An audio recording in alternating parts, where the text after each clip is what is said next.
ফের বারাসাত থেকে ভুয়ো পাসপোর্ট কাণ্ডে গ্রেফতার সমীর দাস নামের এক ব্যক্তি। মঙ্গলবার রাত্রে বারাসাতের নবপল্লীর বাড়ি থেকে গ্রেফতার করা হয় সমীর দাসকে। রাজ্যের এসটিএফ শাখা তাকে গ্রেফতার করে। সমীর দাসের দুই ছেলে, তার মধ্যে একজন চিকিৎসক এবং অপরজন পুলিশকর্মী।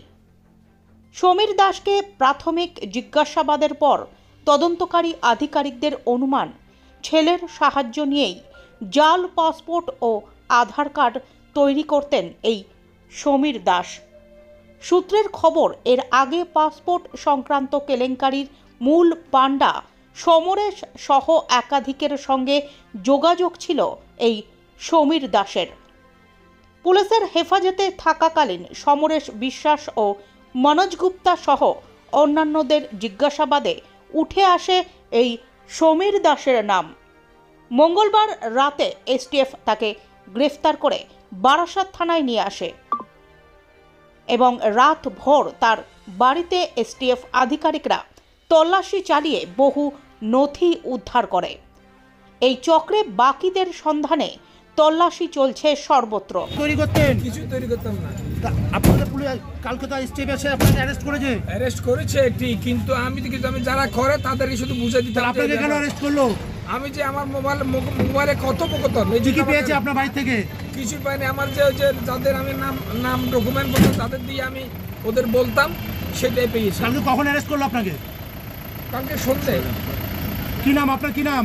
সমীর দাস, বাড়ি নবপল্লী। প্রসঙ্গত উল্লেখ করা যেতে পারে, মঙ্গলবার সাংবাদিকদের প্রশ্নের জবাবে কলকাতা পুলিশ কমিশনার মনোজ ভার্মা স্পষ্ট জানিয়ে দেন, পাসপোর্ট দুর্নীতিকাণ্ডে যাদের বিরুদ্ধে অভিযোগ পাওয়া যাবে তাদের বিরুদ্ধে কড়া ব্যবস্থা নেবে প্রশাসন।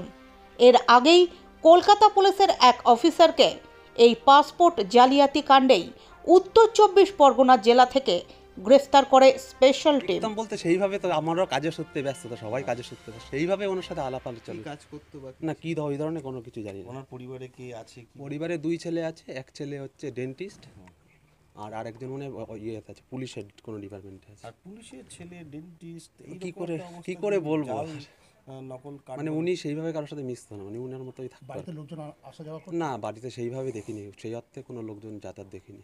এখন তো পুলিশ তাকে গ্রেপ্তার করে নিয়ে গেছে। না, আমি আপনার মুখে এই প্রথম শুনলাম যে পুলিশ গ্রেপ্তার। আপনাদের এখানে আসতে দেখে আমি এগিয়ে এলাম, আমি জানিও না অ্যারেস্ট করেছে। কালকে রাত্রি অ্যারেস্ট করে না, কালকে আপনার মুখে শুনলাম এখন অ্যারেস্ট হয়েছে, মানে সেইভাবে উনি কারোর সাথে মিশতেন। আপনাদের কি মনে হচ্ছে উনি এবার কি বলবো, থাকতে পারেন? সেইভাবে কিছু তো মনে হচ্ছে না। এবার উনি ওনার মধ্যে সেইভাবে আলাপ তো তাদের সাথে হয়নি, মানে সেইভাবে আলাপ কোনো শখ। আপনার শখ? হ্যাঁ, অবশ্যই শখ বলেই তো এগিয়ে এলাম এখানে। আপনাদের মুখে প্রথম জানতে পারলে কি প্রফেশনে ছিল সেটাও জানতাম না। আগে একটা মুদিখানার দোকান ছিল, মুদিখানার দোকান ছিল। কতদিন ধরে এরা থাকে এখানে? এখানে তাও 25 বছর হবে। আপনার নাম? আমার নাম তন্ময় পাল। এই জায়গাটার নাম? এই জায়গাটার নবপল্লী।